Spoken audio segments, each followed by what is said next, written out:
Bonsoir à toutes et tous, bienvenue sur le Talk de France Info, 18h-19h, une heure d'émission depuis notre adorable petit studio du 3e étage de la maison de la radio à Paris. Bienvenue à vous sur le chat, vous êtes déjà bien nombreux comme tous les soirs. Salut Julot, salut Adadi, salut Volka Schulz, quel adorable pseudo, salut Dodimel. On est ensemble pendant une heure pour flanquer une sonde dans les tréfonds du monde, un monde au carré qui ne tourne pas toujours bien rond, 60 minutes pour passer au scalpel, le grand cadavre bien vivant des sujets qui bourdonnent dans l'actualité de la semaine. Une heure pour passer une tête dans le bureau des humeurs plus ou moins vagabondes. Une heure pour causer d'actualité, celle du jour, de la semaine, et même celle du mois, celui qui vient et celui qui est venu. Ça ne vous aura pas échappé, c'est le mois de juin. Et comme tous les ans, c'est la saison des marches des fiertés où l'on a vu, et l'on verra encore, puisque ce n'est pas terminé, où l'on a vu des foules battre le pavé, en France, en Europe et dans le monde, pour défendre leurs droits au pluriel. Alors c'est peu de le dire, ils en ont vu les pavés, il s'en est même trouvé pour dire que sous eux, sous les pavés donc, on pouvait trouver la plage. C'était en 68 et depuis on y a surtout trouvé du bitume. Du bitume mais pas que, parce que ces dernières semaines on y a aussi vu des sourires, des familles, on y a entendu de la musique, on y a vu des pancartes, on y a vu un peu de soleil sur les avenirs qui se dessinent lentement, certainement, fragilement, malheureusement, mais sur le pavé on a battu en rythme un peu d'espoir. Un peu d'espoir, parce que sur le pavé, celui qui s'y arrête pourrait trouver autre chose. Ça se lessive mal, un pavé. En tout cas, la pluie, souvent, cela ne suffit pas, parce qu'un pavé, ça a de la mémoire. La pluie, ça n'enlève pas les traces que laisse le sang. Celui des morts du sida, celui des gamins qu'on frappe, qu'on tue, qu'on bat, parce qu'ils ne sont pas tout à fait comme les autres. C'est en tout cas ce que les autres en pensent. Et sur les pavés, il y a du bruit, des taches, mais il y a aussi de l'écho. L'écho des silences, le silence de ceux qui vivent cachés, parfois par choix, souvent parce que personne ne leur a laissé le choix. Le choix d'exister, de travailler, de se marier, de fonder un foyer, d'être un kidam, un n'importe qui dans la société. On va parler de ça ce soir. On va parler de droit, de genre, de sexualité, d'inclusion, de lutte, des manières de faire la lutte. On va aussi parler des angles morts, les angles morts de la lutte, de ceux qui restent en marge. Et puis on va aussi parler de fêtes, parce que dans cette flanquée de malheur, il y a aussi pas mal de bonheur et beaucoup de joie. On va parler de tout ça avec vous, évidemment, sur le chat. On attend comme tous les soirs vos questions, vos coups de gueule, vos interrogations, vos précisions aussi, parce qu'on fait cette émission ensemble. Allez-y, on va essayer de faire parler tout le monde, c'est promis. Je ne serai pas seul pendant cette heure avec vous, puisque comme vous le voyez en studio, le studio n'est pas vide. Il y a moi, il y a vous sur le chat, mais aussi Thomas Vampouille, directeur de la rédaction de Tétu. Salut Thomas. Salut. À ses côtés, Yanis Kamès. Salut Yanis, tu es porte-parole de la Pride des banlieues, tu es aussi auteur des Marges au centre de la lutte. Salut. Et enfin, vous ne le voyez pas, mais il va prendre la place de Yanis à la moitié de l'émission à peu près. L'ami XP, aka Xavier Paufichet. XP, tu es DJ, organisateur de soirées et par ailleurs journaliste musique pour Tétu. Et tu nous dis de très loin, salut. Salut XP. Et vous allez les voir peut-être déambuler. Il y a aussi nos amis de la télévision publique allemande qui sont venus tourner un doc sur nous, sur les nouveaux médias, sur Twitch. Et voilà, soyez pas étonnés, ils vont passer, ils sont en train de me filmer là. Peut-être qu'ils vont passer derrière nos invités. Avant qu'on commence l'émission, je vais tenter de désamorcer la volée de bois vert que vous allez nous asséner sur le chat, sur Twitter et sur partout. On aurait aimé que ce plateau, en plus de nos 3 super invités, il y ait toutes les diversités, qu'il y ait toutes les lettres de LGBTQIA+, lesbiennes, gays, bisexuels, trans, queer, intersexes, asexuels et tous nos autres amis. Et il se trouve qu'on n'a pas eu beaucoup de chance et qu'à 18h, un mercredi de juin, c'était un peu compliqué et on fera plus diversifié la prochaine fois, c'est promis. Alors, pour commencer, qu'est-ce qui se lance dans une intro un peu lexique, puisqu'on va parler de LGBTQIA+, de marche des fiertés, un volontaire qui pourrait être Thomas, par exemple. Qu'est-ce que ça veut dire, LGBTQIA+, pour ceux qui découvrent un peu ces sujets, qui ne sont pas très familiers? C'est l'acronyme qui en fait fédère toutes les communautés qui sont dans la communauté, enfin toutes les différentes identités qui sont dans la communauté queer. Donc L pour lesbienne, G pour gay, bi, trans. Le I est pour les personnes intersexes. Donc c'est les personnes qui sont nées avec des caractéristiques biologiquement des deux sexes et qui subissent évidemment des discriminations comme toutes les personnes queer et qui subissent aussi une problématique médicale, c'est-à-dire que souvent, enfin le traitement médical jusqu'à présent des enfants intersexes qui naissent intersexes, c'est que les médecins choisissent quel genre leur assigner à la naissance, décrètent que ça va être une fille ou un garçon, font éventuellement font le plus souvent des opérations chirurgicales qui permettent d'assigner l'enfant à ce genre-là.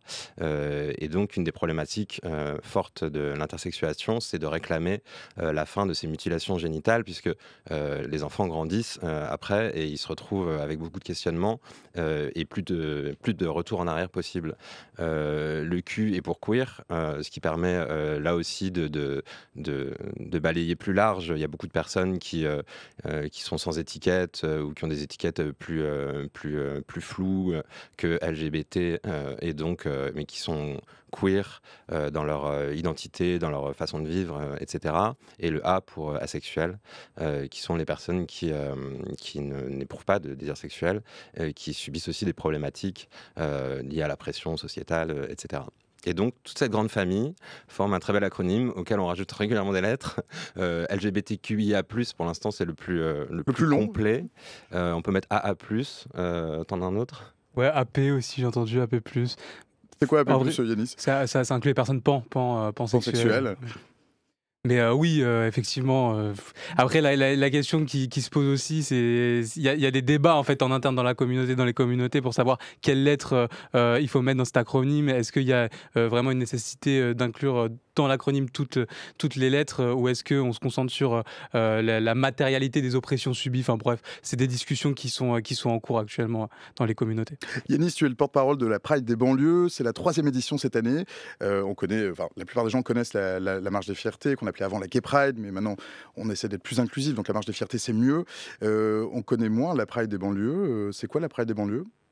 Bah, la Pride des banlieues, c'est une Pride en quartier. On connaît moins, mais il y avait beaucoup de gens. Oui, il y avait 15 000 personnes le 3 juin dernier. C'était d'ailleurs une grosse réussite. Mais effectivement, la Pride des banlieues, c'est une Pride à Saint-Denis. L'idée de la Pride des banlieues, c'est que, en fait, peut-être pour revenir un petit peu sur l'histoire, hein, c'est que à la base, on était une organisation qui s'appelait Saint-Denis Ville au Cœur. L'idée, c'était de répondre aux besoins qu'on avait en tant habitantes de quartier pop, et notamment de Seine-Saint-Denis. On a beaucoup de personnes, on était concernés dans l'organisation par la LGBTQ+phobie. On a naturellement voulu traiter ce sujet, mais quand on a voulu faire des actions associatives en ce sens, donc faire des ateliers dans des maisons de quartier, dans des collèges, dans des lycées, pour outiller les personnes concernées, mais aussi sensibiliser les personnes qui ne le sont pas, on s'est retrouvé face à une impossibilité de rentrer. Donc soit on nous disait oui, soit on nous rencontrait, c'est très bien, et il se passait rien, soit on nous répondait pas. Et ça je pense que c'est dû quand même notamment à une peur du public de quartier populaire.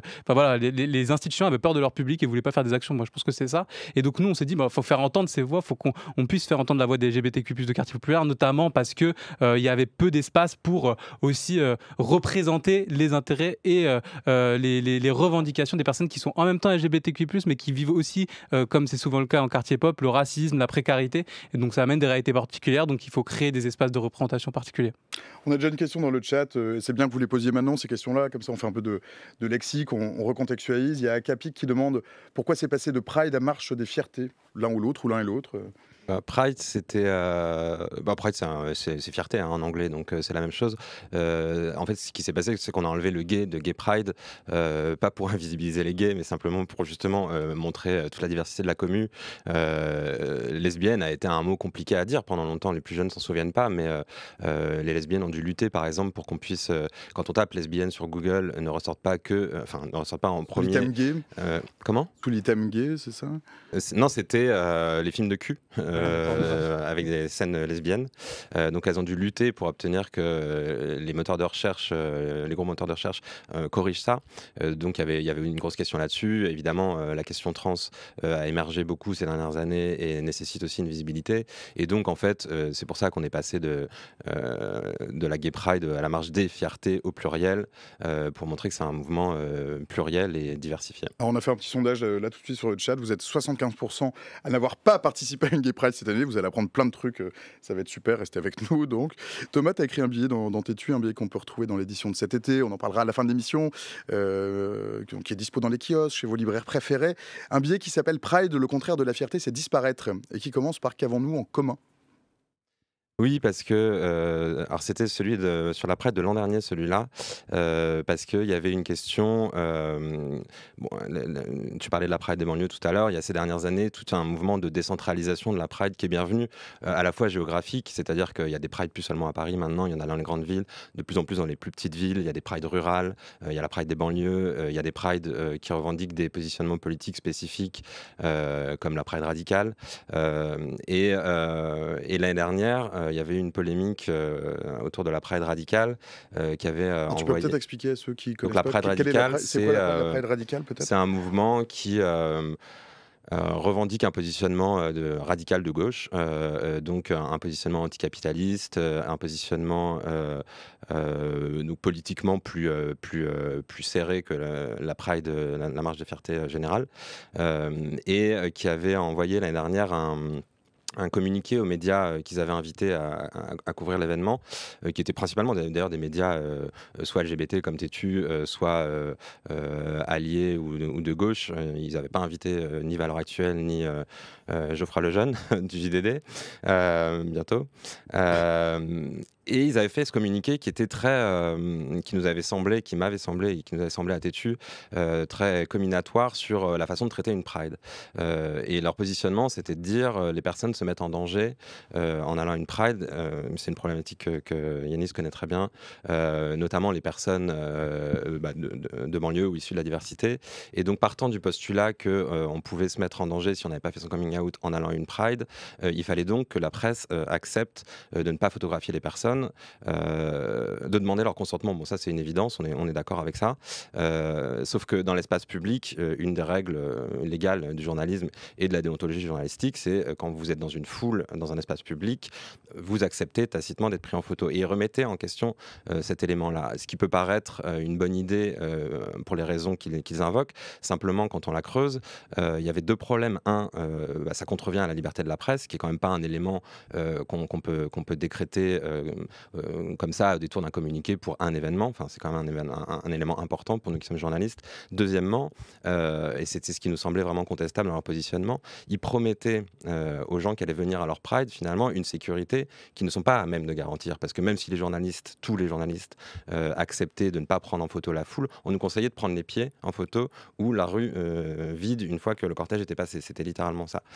Simplement, et donc en promettant la sécurité aux gens qui n'étaient éventuellement pas out. Simplement, vous pouvez pas garantir ça, certainement pas en 2023, si c'est pas un journaliste qui fait des images, n'importe qui peut en faire. Quelqu'un d'autre avec son portable. Et donc oui, c'était une promesse qui pouvait pas tenir. Et c'était l'occasion de revenir sur cette histoire de fierté, sur l'histoire de la Pride, et sur le fait que ce choix d'y aller ou pas est un choix universel dans la communauté queer. On y a tous été confrontés la première fois qu'on est allé à une Pride. Est-ce que j'y vais? Est-ce que je suis out? Qu'est-ce que je fais si mes parents me reconnaissent et que je suis pas out? Donc c'est pas une question nouvelle et si spécifique que ça à la Pride radicale. Et il fallait quand même à un moment donné rappeler que la fierté, tout est dans le titre, c'est quand même de descendre, de se montrer. On peut mettre en place des stratégies on peut mettre une perruque, se déguiser, etc., mettre un masque si vraiment on veut se cacher, cacher son visage et être sûr de ne pas être pris en photo. Il y a plein de stratégies qui sont éprouvées depuis que la Pride est Pride, mais il y avait quand même un problème dans cette façon d'aborder les choses qui nous a paru important de contre-argumenter. Yanis ? Ouais, je réponds. Je suis pas tout à fait d'accord avec les éléments qui sont avancés dans la mesure où je pense pas qu'il y avait de promesses de la part de la Pride radicale. Voilà, je suis pas à l'organisation de la Pride radicale, mais je pense pas qu'il y ait une promesse de sécurisation de leurs membres et des personnes qui y participent. Par contre, je pense qu'il y a une demande justement d'attention particulière aux médias alliés, de justement essayer de faire en sorte que les gens qui viennent à la Pride radicale se sentent sécurisés.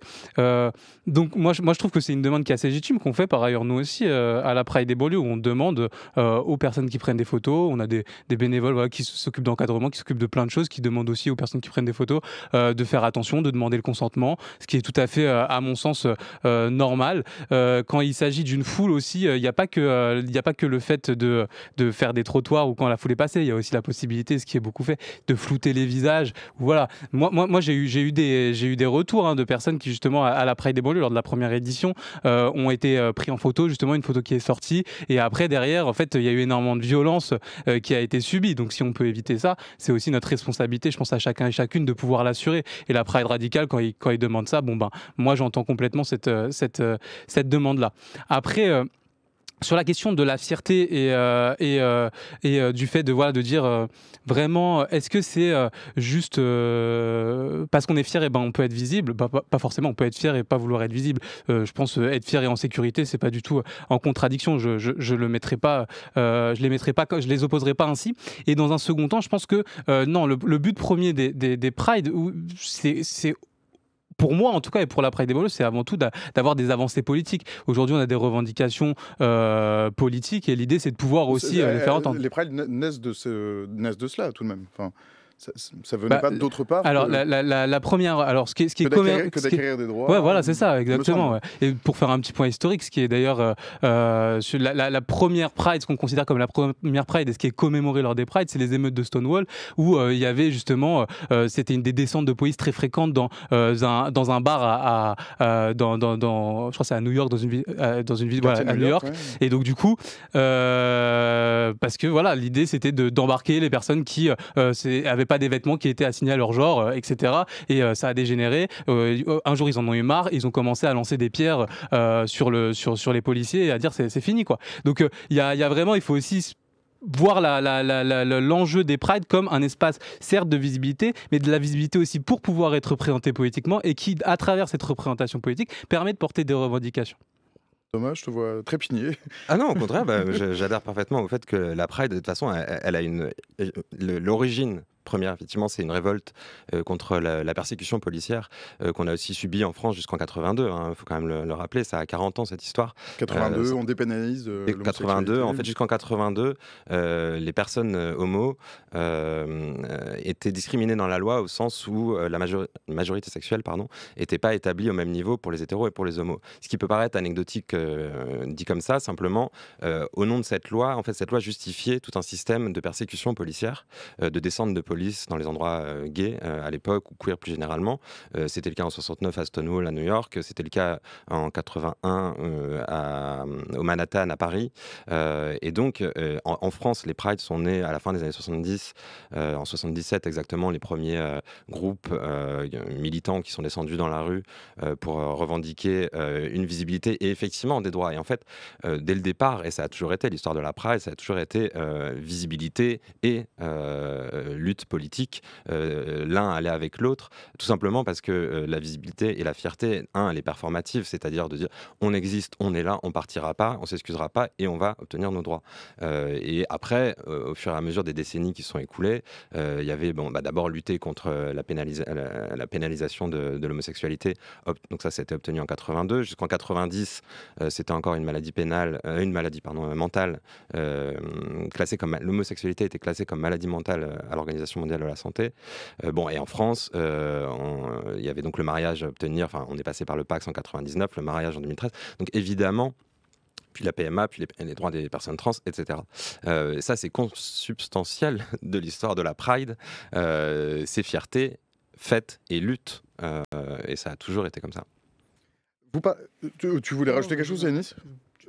On a tout le temps. Hein. Non, mais c'était juste que j'allais rebondir sur la question de la PMA, justement, parce que c'était la revendication de l'année de la Pride. Mais on peut peut-être y revenir après. On va y revenir après. Vous parlez tous les deux de communauté. Ça a encore un sens de parler de communauté aujourd'hui ?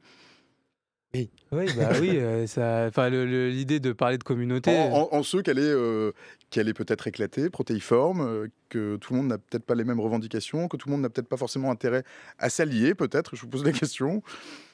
L'espace communautaire, oui, bien sûr. Non, mais en fait, l'espace communautaire, c'est un premier espace, en fait, dans lequel il y a énormément de choses qui se créent, dans lequel justement il y a des liens de solidarité, il y a des liens aussi, justement, d'organisationnel qui se forment. Et donc, oui, c'est important de parler de communauté. C'est à travers l'organisation communautaire que déjà il y a des... de manière très concrète, aujourd'hui, malheureusement, l'État ne répond pas aux besoins et aux problématiques auxquelles on peut être confronté quand on est une personne LGBTQI+. Et moi, alors là, avec la double casquette, parce que c'est aussi à l'échelle des quartiers populaires, c'est la même chose. Et donc, du coup, déjà, c'est un espace d'entraide. Donc, ça veut dire, s'il y a un besoin, on essaye d'y répondre entre nous. Et malheureusement, parce que en même temps, ça nous permet justement de créer ces liens-là qui vont nous permettre de nous organiser politiquement et donc d'aller demander des droits. Malheureusement, c'est pas des gens de l'extérieur, c'est pas des gens qui sortent de nulle part qui vont le faire si justement il n'y a pas ces organisations politiques qui se créent. Je sais pas si toi tu veux ajouter quelque chose là-dessus. Oui, je suis d'accord avec toi. Il y a une communauté en termes de solidarité, d'entraide. Avant ça, déjà, il y a une communauté de fait, d'expérience et de vécu. Et je pense que s'il y a bien une question qui ne se pose pas, c'est que de toute façon, quel que soit soit nos orientations politiques, nos revendications éventuelles, nos désaccords. Bon, après tout, on dit la famille choisie, c'est bien normal qu'elle soit aussi traversée par des désaccords, voire des disputes. Mais je pense qu'originellement, il faut quand même pas qu'on oublie qu'on est lié par une expérience commune de la marge, des discriminations subies, voire des violences subies, verbales et ou physiques. Et donc, de toute façon, ce point commun, il est là entre les personnes gays, bi, trans, lesbiennes, etc. De droite, de gauche. De toute façon, vous avez subi des regards, des moqueries, des violences en vous baladant dans la rue, en tenant la main de votre compagnon, de votre partenaire dans la rue, etc. etc. Donc, il y a cette communauté de vécu qui a effectivement donné un espace d'entraide et de solidarité et qui a permis de faire émerger des luttes politiques. La question, c'est effectivement comment est-ce qu'on arrive à garder ce sentiment, cette unité par-delà ce qui peut nous différencier, cette cohérence. Et pour moi, c'est un des sens aussi de la Pride. C'est-à-dire, c'est une fois dans l'année où on descend tous ensemble avec nos pancartes, hein, il ne s'agit pas de laisser les différences à la maison. On les emmène et on en fait une masse. Un front commun contre les discriminations, contre les violences, pour les droits. Et ça, c'est quand même hyper important de garder, ce qui n'invalide pas du tout les autres prides. Hein. On peut faire plusieurs prides, il n'y a pas de problème. Mais d'avoir une pride plus œcuménique, entre guillemets, où tout le monde puisse venir. Il y a aussi beaucoup de personnes LGBTQI+, qui ne sont pas politisées, qui n'ont pas un vécu à réfléchir à ces questions-là, à s'engager politiquement, etc. Et je pense que c'est aussi important que la Pride soit aussi un espace pour aller les emmener dans la communauté, donner aussi ce sentiment de destin commun et de force politique. Ça donne aussi de l'énergie pour toute l'année, pour aller remiliter chacun où on est. Et donc la Pride, c'est aussi ça, c'est ce moment qui dépasse ces clivages. Ouais, moi je nuancerais quand même parce que je pense que malheureusement, quand on veut créer un espace où justement il y a tout le monde qui peut se rejoindre, bah, parfois il y a des dynamiques qui font que finalement il y a des personnes qui sont exclues de ces espaces où on veut faire en sorte que tout le monde se rejoigne. Et ces dynamiques, elles passent notamment par qui représente ces espaces politiquement, ça passe aussi par qu'est-ce que l'énergie qui est dégagée par cet espace. Et en fait, tout le monde ne s'y retrouve pas. Et en fait, moi, je vois pas du tout le fait d'avoir d'autres espaces, d'autres prides comme... tu dis pas ça hein, exactement, mais comme... antithétique à la Pride d'Inter, mais c'est les gens qui veulent à la Pride de Paris, ils peuvent aller à la Pride de Paris et rien ne les empêche d'aller à la Pride de Paris. Maintenant, je pense qu'effectivement, si on veut réfléchir des espaces où tout le monde peut marcher, peut-être qu'il faut aussi repenser leur but. Nous, en tout cas, je sais qu'à la Pride des banlieues, on a une vraie volonté de faire en sorte que de mettre en avant les enjeux des personnes les plus marginalisées pour pouvoir faire en sorte que les avancées sociales, elles excluent personne. On parle de LGBTQ+ de quartier. Voilà, on parle de LGBTQ+ de quartiers populaires, on parle de LGBTQ+ qui sont racisés, des personnes LGBTQ+ qui sont précaires, qui vivent l'abandon des services publics. Et donc derrière ça, ça permet de dire bah oui, là il y a eu la PMA, justement, ça s'intègre là. La PMA, elle a été permise, elle a été ouverte aux couples de femmes, aux femmes célibataires. Malheureusement, quand on regarde les faits, et ben en fait, il y a énormément de personnes qui ont été exclues de cette avancée sociale. Il y a par exemple les personnes racisées qui doivent attendre en moyenne jusqu'à 10 ans voilà, selon Libération, alors que c'est plutôt 2 ans pour les femmes blanches. Et donc du coup, qu'est-ce qui se passe? Qu'est-ce que ça produit? Ça produit le fait que en fait, le pic de fertilité est à 25 ans et donc chaque année, les chances se déclinent énormément, donc c'est très dur de faire un parcours de PMA normal quand on est une femme racisée. Les personnes trans en ont été exclues aussi. Là, pour le coup, on a dit c'est la civilité femme qui pourra faire des enfants via la PMA. Donc ça veut dire que les personnes qui ont à l'état civil le genre homme, mais qui sont en capacité de procréer, n'ont pas accès à la PMA. C'est aussi les personnes grosses, les personnes handi, les personnes qui sont aussi dans des parcours psy, qui vont avoir des discriminations au guichet où on va leur dire toi, tu dois perdre 30 kilos pour avoir accès à la PMA. Toi, soigne tes problèmes mentaux de santé mentale et ensuite tu pourras revenir pour faire un parcours de PMA. C'est des choses comme ça où voilà, nous à la Pride des banlieues, on se dit si on met les personnes les plus marginalisées au centre de la lutte, on va pouvoir faire en sorte d'avoir des avancées sociales qui incluent tout le monde. Et dans ce cas-là, peut-être que l'espace il sera justement plus ouvert et plus attractif pour chacun et chacune, puisque tout le monde y retrouvera finalement son compte sur le plan politique. Je fais une pause de chat. On a un chat, pardon, pas de chat. Une pause de chat. On a Peuplion qui nous dit « Vive l'amour en général, pénalisons la guerre et pas l'amour ». Mais vous avez bien raison. C'est beau. Mais oui. Et qui ajoute, par ailleurs, c'est chouette même pour les hétéros, la Pride, c'est ultra festif. On va en parler en deuxième partie d'émission, la fête à la Pride.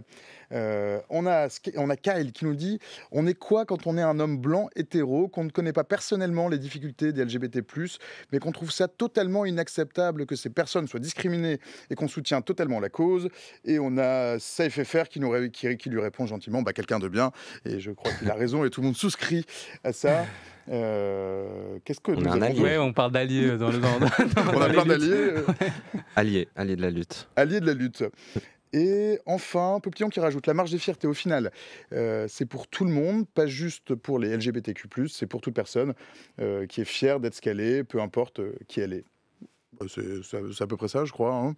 De toute façon, la marche des fiertés, celle de Paris en tout cas, elle a quand même réussi à garder une force par rapport à d'autres marches de grandes villes, notamment de capitales.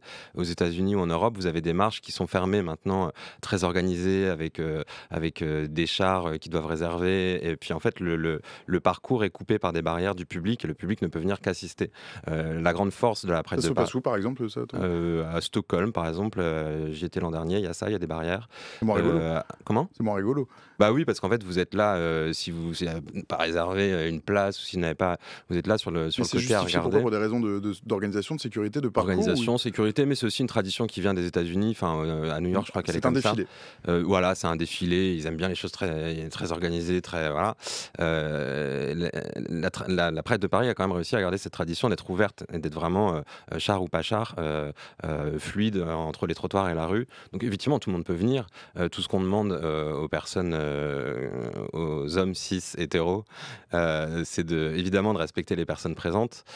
C'est elles qui sont en avant dans ces marches, ce sont leurs luttes, et donc vous pouvez venir évidemment en tant qu'allié pour faire la fête avec nous. Célia qui nous dit, pour moi un allié, c'est quand même un minimum quelqu'un qui est actif dans la défense de nos droits. C'est le point de vue de Célia. Je peux être actif au quotidien. Actif au quotidien. Les formes du militantisme ont un peu évolué. Qu'est-ce qui a changé? Comment on militait avant? Et on militait pourquoi? Et on milite pourquoi maintenant par rapport à avant? Ouais, donc ça revient sur la question des revendications. On en a un peu parlé tout à l'heure. Ouais, on en a un peu parlé, mais il n'y en a pas qu'une. En tout cas, effectivement, tu en as parlé effectivement des luttes, en tout cas des LGBTQ+, les combats, les grands combats autour de la dépénalisation du mariage, aussi des luttes face au sida, de la pandémie sida qui a fait énormément de morts dans les communautés. Nous, aujourd'hui, en tout cas, à la Pride des banlieues, comme je le disais, l'idée, c'est d'avoir une approche politique qui permette justement de faire entendre les enjeux à tous les niveaux. Et en fait, si on est une personne LGBTQ+ en quartier populaire, on va vivre plein d'oppressions. Et typiquement, genre, la revendication qu'on avait l'année dernière, c'était quoi? C'était la création de 10 000 places d'hébergement d'urgence en Seine-Saint-Denis et la formation des agents des centres d'hébergement à l'accueil de publics LGBTQ+. Accueillir la parole de ce public qui est particulier. C'est pas que accueillir la parole, c'est créer un espace sécurisant, parce qu'en fait il y a des violences, il y a des violences dans les centres d'hébergement, comme il y a des violences dans beaucoup d'espaces et dans beaucoup d'institutions où il y a des personnes LGBTQ+.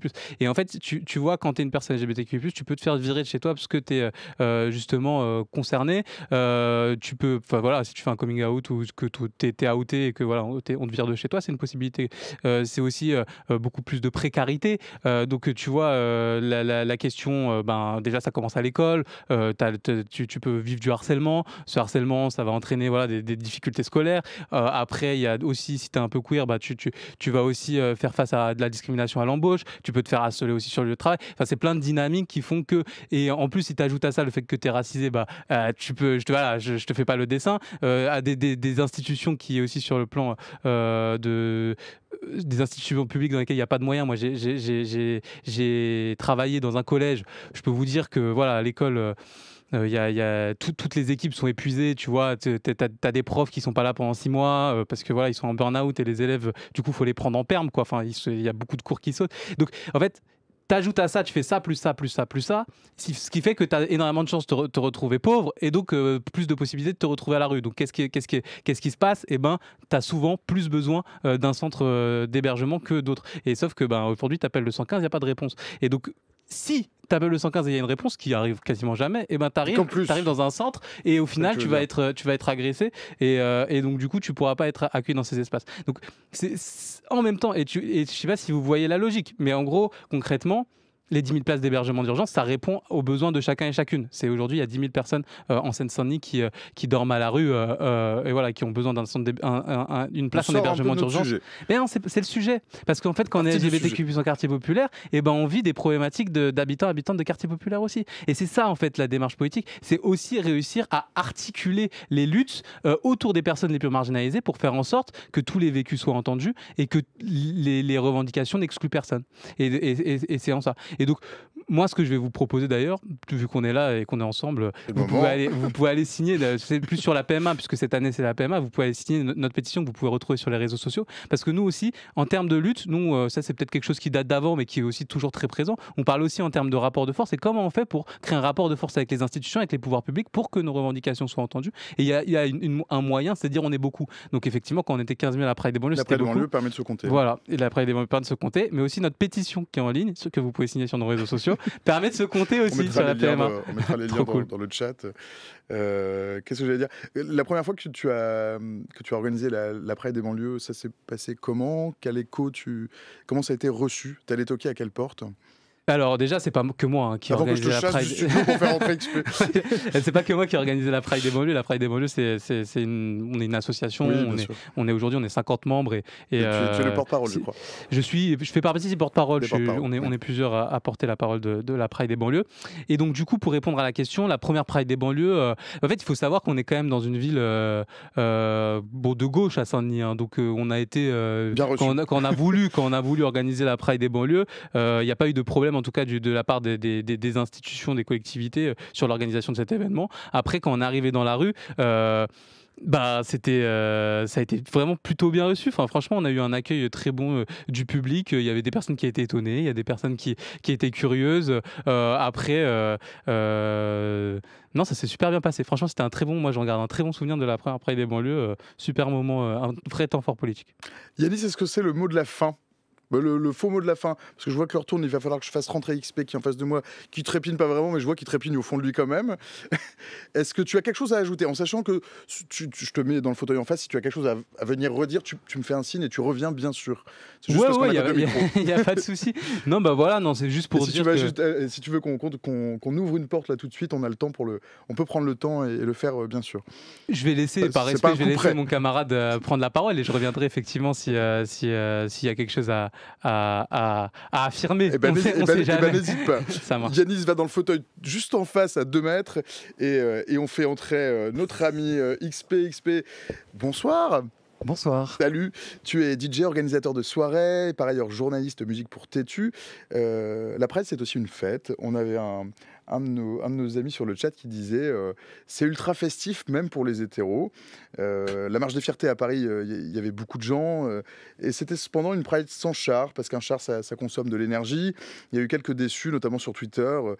Il y a eu Romain Burel, Geoffroy Laganerie qui disaient une Pride un peu triste. Est-ce qu'une Pride sans char c'est triste ? Est-ce que la fête est finie ? Alors, tu es notre référent fête ce soir. Ouais, je sais, ça m'arrive souvent, mais je prends le rôle vraiment avec fierté, justement. N'hésite pas à sortir de ton rôle. Non, en fait, en fait, je pense que ça revient. On a parlé de l'histoire de la Pride. Oui, la Pride est une fête parce qu'il a fallu prendre la place dans la rue. Il a fallu porter des messages forts, et il y a quelque chose que la communauté LGBT sait faire depuis longtemps, c'est la fête. Pourquoi ? Parce que la fête était un endroit de refuge pour beaucoup de personnes pendant très longtemps. Justement, on parlait beaucoup des personnes opprimées et marginalisées. On pense notamment à la culture ballroom, avec les vogueurs, enfin le voguing, donc cette danse afro-américaine que Madonna a popularisée dans les années 90. Mais c'était le moyen en fait pour cette communauté souvent homosexuelle et trans, surtout afro-américaine et latino-américaine, pour se retrouver ensemble à l'abri aussi des oppressions de tous les jours. Donc oui, en fait, on s'est souvent et historiquement regroupé autour de la fête. Après, encore une fois, il faut aussi rappeler que la Pride n'est aussi à l'origine pas que une fête, puisqu'elle vient de la rébellion, elle vient du politique.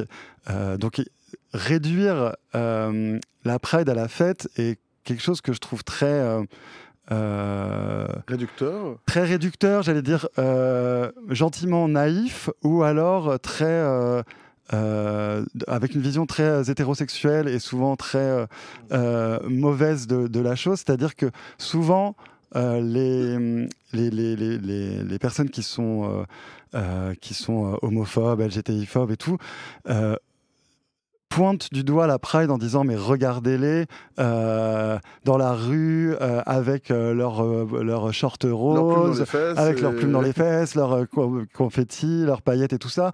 Ce n'est que ça et rien d'autre. Et je trouve que oui, c'est ça, mais ce n'est pas que ça.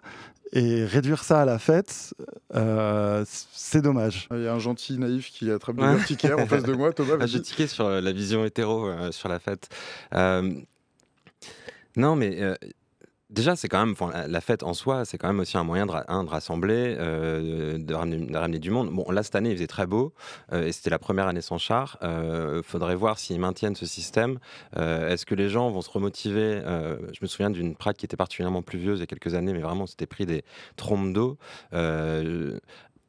Des jours comme ça, des samedis comme ça, on vient parce qu'on sait que les assos ont préparé, que voilà, ça va être la mobilisation dépasse la météo du jour, et puis que de toute façon on va s'éclater, on sera trempé mais on va danser. Donc c'est quand même aussi un élément de force et fédérateur. Et ce qui me dérange dans l'argumentaire qu'on entend depuis samedi, c'est que c'est les personnes qui disent c'est très bien sans char, c'est elles qui introduisent cette dualité ou cette séparation entre lutte et politique. Elles ont toujours été imbriquées. Dans l'histoire de la Pride, ça a toujours été imbriqué. La fête était un moyen de lutter. Ce que tu dis est très juste sur les critiques. Là, c'est souvent cette critique de les plumes dans le cul. Ces gens qui défilent avec les harnais en cuir, les masques de puppy, qui sont un kink, un fétichisme, tout ce qui est autour du cuir, etc. C'est effectivement souvent pointé du doigt par les homophobes. Et c'est justement une des raisons pour lesquelles il faut les garder, continuer à les porter, à les montrer, et qu'il faut assumer ce côté exubérant. Dans la réflexion de Geoffroy de Laganerie, donc le sociologue qui a écrit un texte ce week-end pour dénoncer cette Pride sans char, il disait c'est pas parce qu'elle est plus ennuyeuse qu'elle est plus politique. Je suis assez d'accord avec ça. Et par ailleurs, c'est quand même oublier que les Prides et les luttes passées ont obtenu tout ce qui a été obtenu jusqu'à présent. Donc là, on fait comme si on était à l'année zéro d'une lutte future. Effectivement, il y a tous les droits que Yanis rappelait tout à l'heure, la PMA pour toutes. Il y a encore beaucoup de violences anti-LGBT. Il y a encore beaucoup de droits à avoir. Et puis, il y a surtout des positions à tenir. Il y a un lobby réactionnaire international qui se mobilise. On le voit en Europe, on l'a vu en Russie, on le voit en Europe de l'Est, en Hongrie, on le voit en Italie maintenant avec l'extrême droite, on le voit dans les États conservateurs aux États-Unis.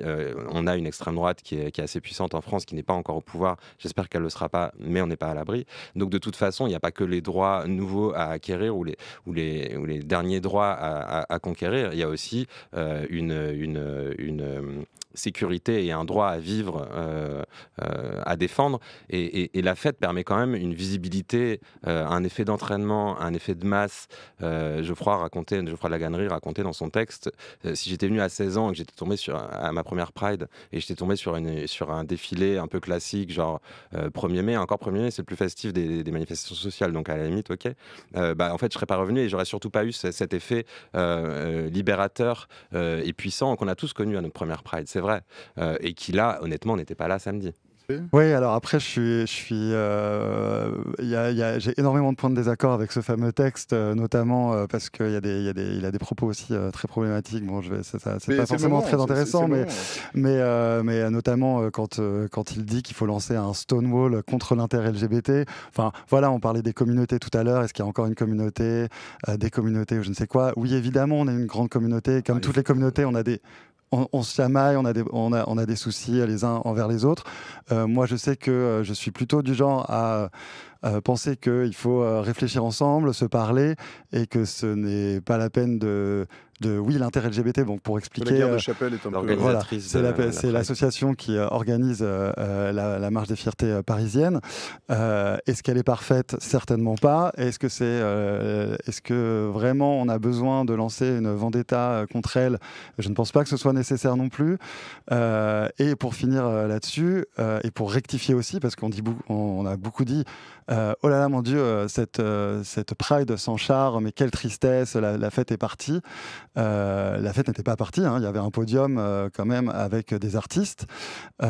Dans énormément de clubs parisiens, et je le sais puisque j'ai organisé une des soirées de la Pride, il y avait des soirées de la Pride non officielles avec des soirées les Barbiturix, les Wet For Me pour les lesbiennes, avec des soirées pour le public trans, avec des soirées, nous on avait, à la Discoquette, la soirée que j'organise, on avait toute une scène ouverte, drag king, queen et queer, avec des DJ jusqu'au bout de la nuit. Et donc non, la fête n'est pas partie de la Pride du tout. La fête est présente de façon différente, mais on n'empêchera jamais la communauté de faire la fête. Vraiment, je pense que c'est vraiment une des choses qu'on n'arrivera pas à nous retirer. Pas tout à fait d'accord, Thomas? Non, bon, on joue sur les mots, mais elle est partie on du joue cortège. un peu sur les mots. Effectivement, j'ai fait la fête Oui, sur bien sûr. le soir. Je crois, vous l'êtes. Hein, mais pour les personnes qui n'y étaient pas... Après, cette controverse, elle est un peu forte là, depuis samedi dans la commu.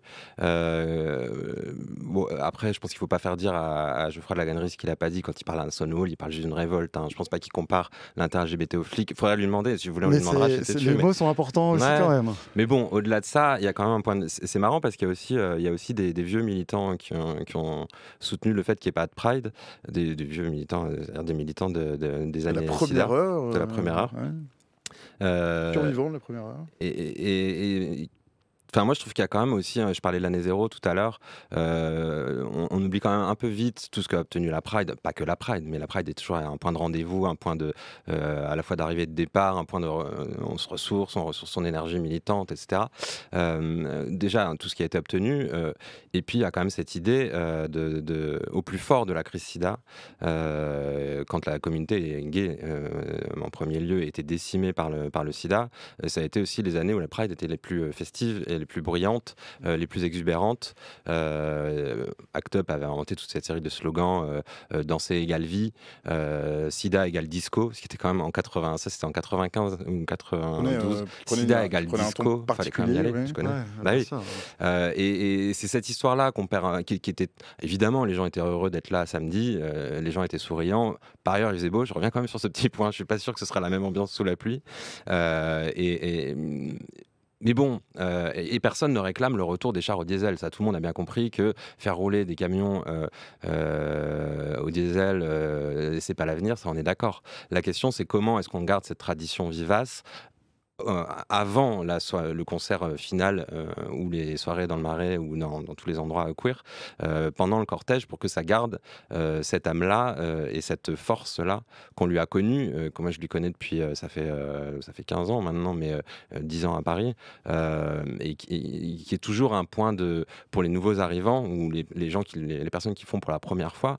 La Pride, c'est un élément fort dans une vie, et aussi grâce à ça, à cette espèce d'exubérance et cette folie qu'on a dans les rues et qui est quand même très différente d'une manifestation sociale et même d'un 1er mai où pour le coup il y a de la sono, il y a de la musique, etc. Il n'y a pas forcément des chars, mais là il y en avait même moins que dans un 1er mai.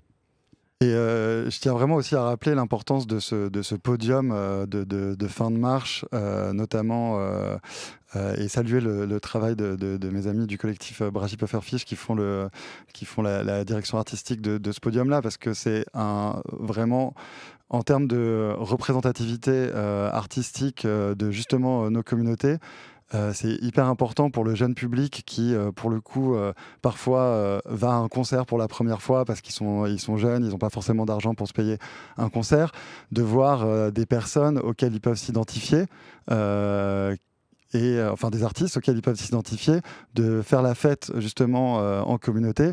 Et moi, quand je vois Lala Rami, par exemple, qui est une artiste transgenre issue du Maroc, arrivée à Paris il n'y a pas longtemps et qui fout le feu sur le podium, je me dis, c'est génial pour ce que ça représente, quoi. Pour les personnes trans qui sont là et qui ont des vécus hyper compliqués, de se dire, waouh, elle y arrive, il y a une personne qui me ressemble et qui est en train de tout défoncer devant des milliers de personnes sur le podium de la Pride. Ça, c'est hyper important. Comme Barbara Butch avait tout défoncé sur un char depuis lequel elle mixait dans le cortège de la Pride l'année dernière. C'est chouette aussi comme moment. Carrément. Dans le chat, alors déjà, on a Ligoway qui tente des commentaires un peu homophobes. Vous n'êtes pas vraiment le bienvenu chez nous. Restez si vous avez envie, mais taisez-vous.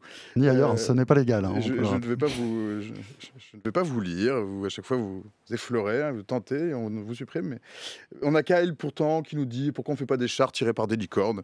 Et ça, c'est mignon. Bon, et on a le sida qui est passé par là, la reconnaissance des homosexualités. Il y a le champ qui s'est ouvert avec le VIH, les personnes trans, les travailleuses et travailleurs du sexe, la parentalité. C'est quoi les nouveaux droits pour faire un point d'étape pour ceux qui ne connaissent pas forcément tous ces combats, l'un ou l'autre? Tu veux commencer? Alors, je vais juste te lancer la pierre et te remercier parce que tu as fait tout un petit laïus sur les personnes intersexes en première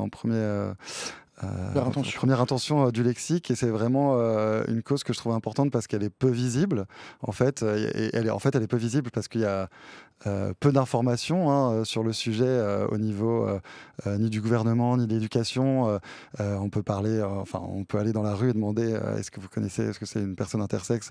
Je pense que une personne sur 1000 va pouvoir répondre et dire ce que c'est.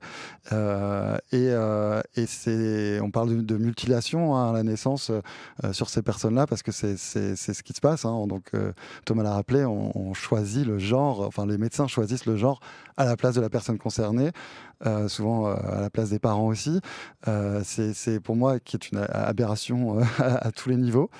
Donc voilà, je voulais te remercier là-dessus et en remettre un peu une couche pour les nouvelles personnes qui sont dans le chat.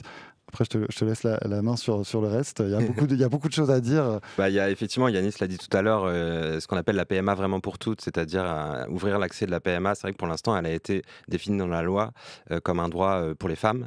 Donc les hommes trans n'y ont pas accès. Il y a des problèmes, il y a un système d'appariement qui fait que quand vous êtes une personne noire, par exemple, et que vous voulez faire une PMA, vous êtes forcé de prendre des gamètes issues d'une personne noire. Donc c'est ça qui augmente drastiquement les délais. Donc il y a un problème d'accès de la PMA vraiment pour toutes, et puis d'accès de toute manière en général, qu'il faut vraiment garantir, y compris aux lesbiennes blanches il y a un problème d'accès aux gamètes et de délai. Il y a le harcèlement scolaire qui est un gros sujet en ce moment dans la communauté avec les suicides de gamins tous les ans. Lucas cette année, Dina l'année dernière. Il y a les violences LGBT-phobes, SOS Homophobie dans son dernier rapport. On a eu une agression anti-LGBT tous les 2 jours en France, avec un phénomène qui se développe aussi beaucoup, qui sont les guet-apens homophobes, consistant à piéger des homos pour les frapper, les détrousser, voire ça se termine parfois par des homicides. Ça, c'est 1 par semaine en France. Il y a beaucoup de choses comme ça. Et je voudrais, à ce moment-là de la conversation, dire notamment aux gays qui nous écoutent ou même aux gens qui ne sont pas de la commune et qui se disent bon, vous avez eu l'essentiel, vous avez eu le mariage, vous avez eu les gros droits. Plus généralement. Oui, non, mais on a pu se le dire aussi. La commune, à un moment donné, notamment après le mariage, quand le mariage a été adopté en 2012, bon, évidemment, les plus militants savaient qu'on n'avait pas fini, il manquait la PMA. Et puis, de toute façon, une fois qu'on avait la PMA, il manquait encore des choses. Mais il y a eu un peu ce moment de flottement. Qu'est-ce qu'on fera quand on aura tout? 1, on en est loin. 2, c'est ce que je disais tout à l'heure sur les retours de bâton. Il faut faire attention parce que quand on parle des droits des personnes intersexes, des droits des personnes trans, ou par exemple de la haine anti-drag, drag queen qui se développe beaucoup aux États-Unis, aujourd'hui en Europe et en France, que les gays et les lesbiennes éventuellement ne croient pas qu'on n'est pas concerné. Alors évidemment, parce que les drags, en l'occurrence, c'est souvent des hommes gays. Ça peut être aussi des hommes trans, des femmes trans. Enfin, tout le monde peut faire du drag, mais c'est quand même souvent des hommes gays qui sont ciblés. Et en fait, ce déplacement, si vous voulez, des cibles de l'extrême droite et du lobby réactionnaire n'est pas c'est bon, les gays, on les a acceptés, maintenant on va s'attaquer aux trans ou aux drags. C'est de toute façon les mêmes dynamiques et de toute façon le projet est toujours le même, hein. C'est d'exclure, de discriminer, voire d'agresser, de violenter les personnes à la marge, les personnes queer. Et donc de toute façon, je veux dire, même si les gays par exemple ou les lesbiennes ont eu le mariage et la PMA, il faut quand même continuer à se battre pour les autres droits et à se battre pour une visibilité et une fierté, parce que de toute façon la vague réactionnaire qu'on est en train de se prendre, d'abord elle est très grosse, elle est internationale, donc on voit, c'est un sujet qu'on chronique beaucoup avec Tétu, sur lequel on réfléchit beaucoup depuis 2-3 ans, ce qui se passe en Europe de l'Est, ce qui se passe là en Italie, l'extrême droite au pouvoir remet en question les familles homoparentales, prétend enlever les droits parentaux à la seconde mère dans les couples lesbiens, veut criminaliser la GPA même quand elle est réalisée à l'étranger. Je vais pas parler de la GPA d'ailleurs, alors ça va être un gros débat, y compris dans la communauté, mais il va falloir qu'on discute aussi faire l'objet d'une autre émission. Voilà, ouais. Est-ce qu'on arrive à penser une GPA à la française qui soit éthique et qui satisfasse tout le monde, c'est-à-dire les couples homos qui sont désireux de fonder une famille, les femmes évidemment en premier lieu, les femmes porteuses, et que ça pose embarquer les féministes avec nous. Et après, ce qu'il dit, il y a aussi l'IVG qui est également menacée. L'IVG est remis en question, ouais. C'est les mêmes d'ailleurs, hein. C'est les mêmes États. Si vous regardez aux États-Unis par exemple, c'est très frappant. Depuis que la Cour suprême a permis aux États de légiférer individuellement sur l'IVG, le droit à l'IVG, ce sont les mêmes États qui reviennent et qui interdisent l'avortement et qui produisent des lois anti-trans, qui interdisent l'accès au traitement de transition, anti-drague, qui interdisent les spectacles de drague, et aussi des lois comme en Floride, la loi qu'on appelle Don't Say Gay, qui est aussi un truc que voulait faire Zemmour par exemple en France, c'est-à-dire interdire d'évoquer les questions LGBTQI+ à l'école, alors qu'elles le sont évidemment dans un cadre de pédagogie, d'éducation à la différence, à l'acceptation, etc. C'est souvent des espaces de dialogue aussi où les enfants peuvent parler, s'exprimer, sont écoutés, c'est des espaces d'échange, c'est hyper important. Et ça, c'est une spécialité du lobby réactionnaire. Papillon qui disait c'est important donc à ces enfants de... Ça leur permet de s'accepter, de savoir qu'ils ne sont pas seuls, justement. XP, tu voulais ajouter quelque chose, pardon? Ouais, mais c'est pour ça aussi que je trouve que le mot d'ordre de l'inter-LGBT sur la marche des fiertés de cette année était intéressant. C'est que c'était 10 ans de mariage pour tous, toujours plus de violence pour toutes et tous. Et en fait, c'est aussi rappeler que, bah oui, justement, même si on avance dans l'acquisition de certains droits, les violences, elles, augmentent encore plus. Et en fait, on ne peut pas... on ne peut pas marcher et lutter que pour l'acquisition de droits. Il faut aussi rappeler que nos sœurs et nos frères trans se font tuer chaque année en France, que les lesbiennes se font cracher dessus dans la rue, que les PD se font taper dessus, ou que l'augmentation des guet-apens, notamment via les applications de rencontres. Voilà, tant qu'il n'y aura pas une totale... Et ça, je ne sais même pas si ça arrivera un jour, malheureusement, mais on le verra. mais voilà, tant que le monde ne nous verra pas en fait comme des gens, comme un kidam, quelconque. En fait, oui, moi peut-être que je rêve du jour où il y aura plus de marche des fiertés, en fait, parce qu'on en aura plus besoin. Mais je doute que ça arrive un jour. Et je voulais rajouter aussi. Si vous voulez et que vous avez un super abonnement TGV, venir à la marche des fiertés de Marseille qui est le week-end prochain, j'y serai, parce qu'elle est vraiment... Vous voyez, c'est exactement ce que je trouve le bon équilibre entre fête et politique, la marche de Marseille. Pourquoi? Parce qu'elle est si différente que ça, que la marche des fiertés parisienne. Ouais, alors déjà il y a ce côté un petit peu, il y a un peu moins de monde, donc il y a un petit côté il y a justement ce côté un peu communautaire de tout le monde se connaît, tout le monde est chouette. La marche est bénie par les Sœurs de la Perpétuelle Indulgence, qui sont un couvent de drag queen. Bon bref, je vais pas m'étendre sur le sujet, disais en début de marche, il y a des vraies minutes de silence où tout respecté pour les personnes mortes du VIH et pour justement les personnes mortes de violences LGBT-phobes.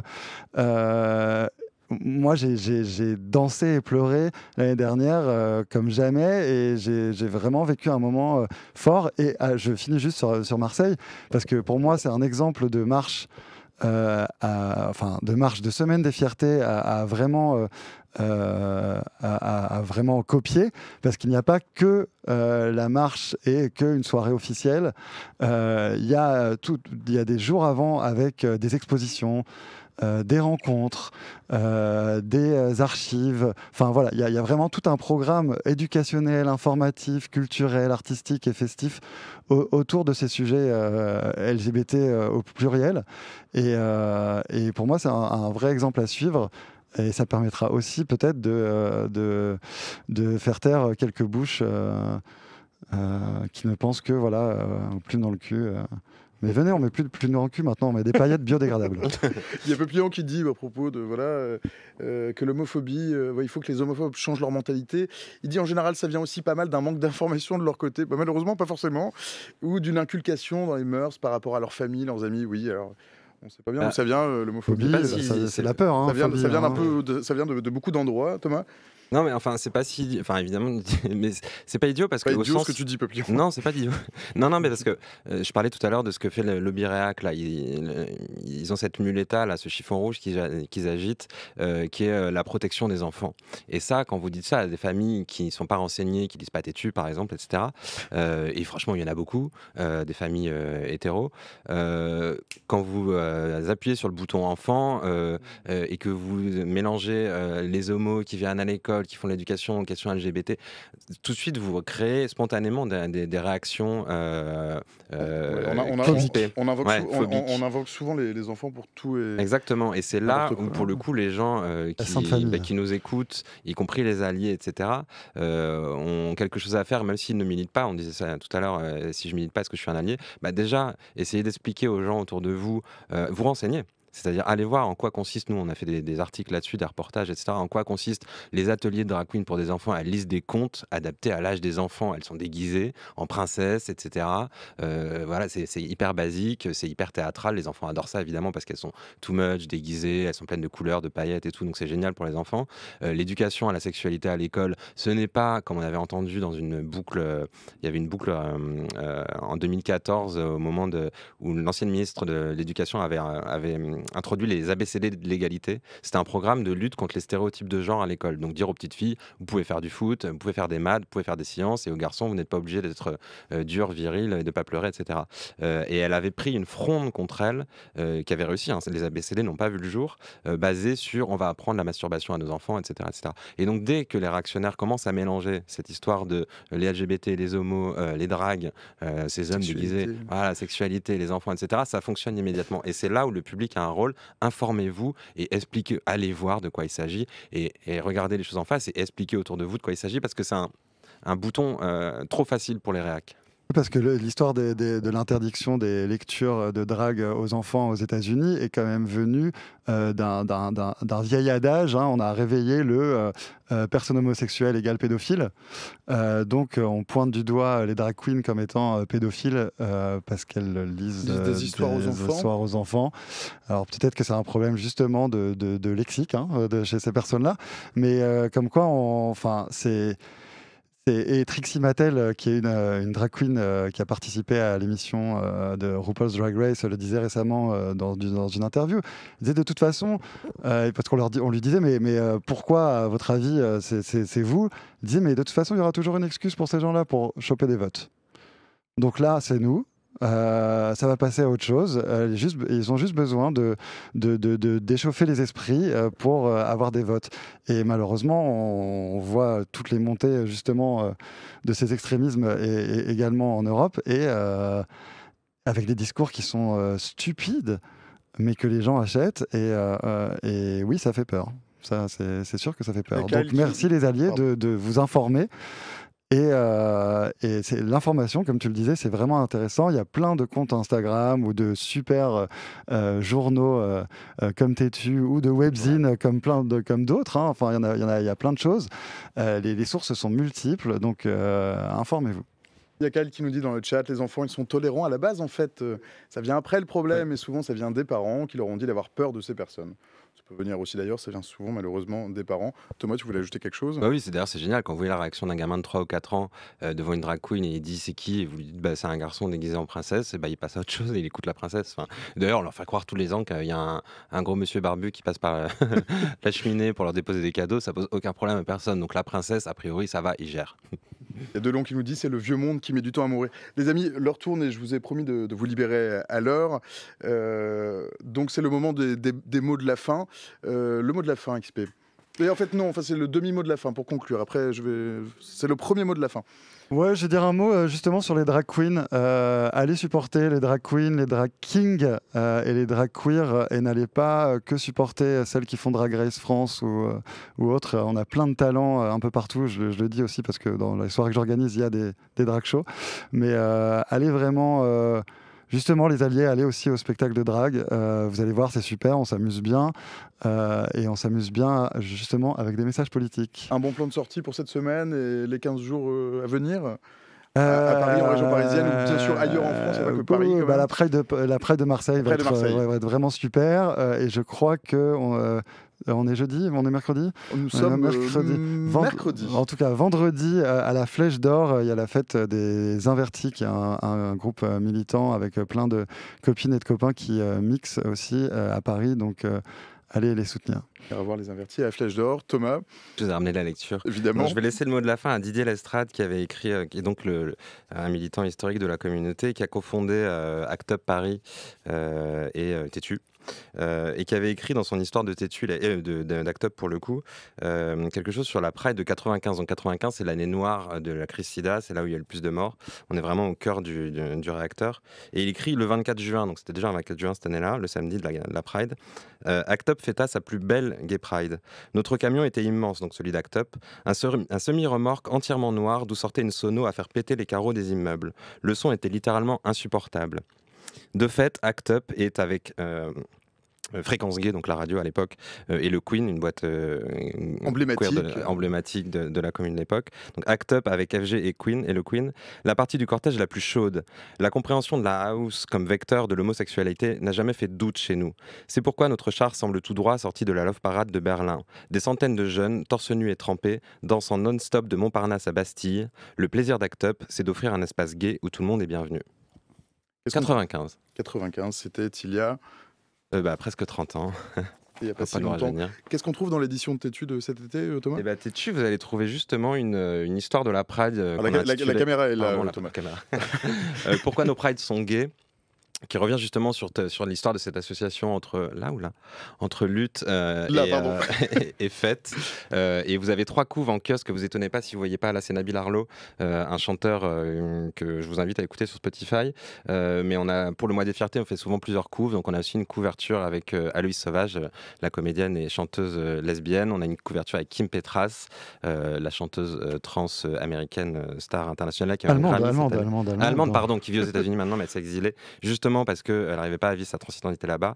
Et puis on a plein de choses sur l'été, le cruising, les amours d'été. On a une virée à Montpellier, donc un peu plus haut, mais qui est aussi une ville historique de la commune. C'est là où il y avait le premier mariage il y a 10 ans. Donc on fait une virée dans le Montpellier queer. Et voilà, plein d'autres choses. Une super rubrique Dancing Queer pour découvrir des albums musicaux d'artistes de la communauté. Que tu commets régulièrement. Donc. Et il y a aussi un reportage d'ailleurs dans une colloque drague de Poitiers qui est hyper cool. On parlait de drague, du fait qu'il faut soutenir les dragues. Faites attention à ça, à la vague réactionnaire qui attaque les dragues. En fait, elle nous concerne. Et puis en plus, les dragues sont quand même les plus drôles de la commune. Donc portons-les, aidons-les. Yanis, est-ce que tu veux ajouter quelque chose pour le mot de la fin? Yanis, on ne te voit pas, mais viens, rejoins-nous, bien sûr. Bah ouais, La caméra est là. Regarde. Alors, pour le mot de la fin, du coup, juste rappeler, déjà, tant que j'y suis, il y a un livre qui est sorti de la Pride des banlieues, que j'ai participé à rédiger, qui s'appelle Les marges au centre de la lutte. Donc vous pouvez aussi aller vous le procurer dans toutes les bonnes librairies, sinon sur Internet. Pas les marches. Les marges, Les ouais. marges. On peut confondre. Ouais, tout à fait. Et sinon, encore une fois, parce qu'on le dit jamais assez, la pétition, réseaux sociaux de la Pride des banlieues, pétition, signez-la. Plus on sera nombreux, plus on va faire en sorte que ce combat il puisse être mené et qu'il arrive à l'Assemblée nationale. Merci Xavier, merci Yanis, merci Thomas, merci d'avoir passé cette heure avec nous. Pardon à toutes celles et ceux qu'on aurait aimé avoir en plus et que c'était pas le bon jour. La prochaine fois, on fera mieux, on fera plus diversité, plus diversifié. Merci évidemment à vous dans le chat, merci pour vos questions, merci comme tous les soirs pour votre bienveillance. Sauf une personne, mais on la virait. Merci pour votre inaltérable bonne humeur. Merci bien sûr à Balthazar à la programmation, Sébastien à la rédaction en chef. Merci Cyril à la régie. Merci aussi à nos amis de la télévision publique allemande qui sont là, qui continuent à nous filmer et dont on verra le documentaire dans le 13 septembre. Mais en allemand, il sera peut-être traduit en français. Rendez-vous le 13 septembre, on aura peut-être l'occasion d'en reparler. Pour ceux qui veulent réécouter l'émission, elle est disponible en replay dans 1 minute sur Twitch. Pour ceux qui veulent la réécouter, mais uniquement avec les oreilles, vous la retrouverez dans un instant en podcast sur la plateforme de Radio France et le site de France Info. Le site de France Info, c'est france-tv-info.fr. Demain sur Twitch, on va jeter un œil sur la France face à la sécheresse. Des sécheresses plus fréquentes, plus intenses, plus longues. Il va falloir vivre avec, déjà sans doute dès cet été. Magali Reguezza, géographe et membre du Haut Conseil pour le climat, répondra à vos questions. Ce sera demain jeudi à partir de midi sur la chaîne Twitch de France Info. Moi, je vous retrouve demain, comme tous les soirs à 18h. On va parler de la Russie, de ceux qui se trament au Kremlin, dans l'entourage de Poutine et bien sûr de la position ambiguë de Prigojine, le patron des mercenaires de Wagner. Ce sera au même endroit à la même heure, 18h, 19h sur Twitch. Pas vraiment de bonne heure, mais bien sûr de bonne humeur. D'ici là, je vous souhaite une excellente soirée. Salut à toutes et tous et à demain.